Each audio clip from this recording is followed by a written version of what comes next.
உங்க வாழ்க்கையில நீங்க எந்த விஷயங்களை சோர்ந்து போகிறீங்க?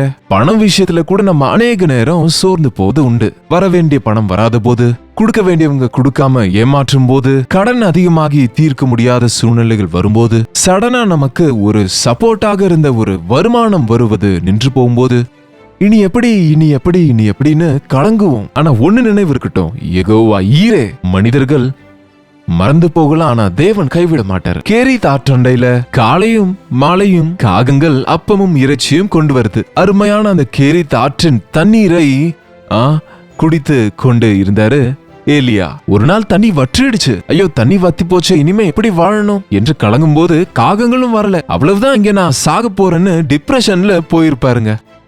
ஆனா அதற்குள்ள ஆண்டவர் கேட்கும் போது ஆண்டவருடைய வார்த்தை வந்தது, நீ எழுந்து போ, உனக்கு இன்னொரு ஏற்பாடு செய்திருக்கிறேன். ஆறு வற்றி போகலாம், உனக்கு ஆகாரம் கொடுக்கிற காகங்கள் நின்று விடலாம், ஆனா தேவன் உன்னை மறக்காத தேவன், உன்னை கைவிடாத தேவன். ஒரு கதவை மூடினால் இன்னொரு கதவை திறப்பாரு.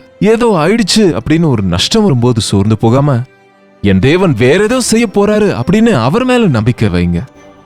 ஐயோ இது போயிடுச்சு அப்படின்னு வேதனைப்படாம, அப்பா என் தேவன் இதைவிட நல்லது எனக்கு கொடுப்பாரு என்று விசுவாசிங்க. மனசோர்வை விட்டுட்டு நம்பிக்கையோடு நீங்க வாழுங்க.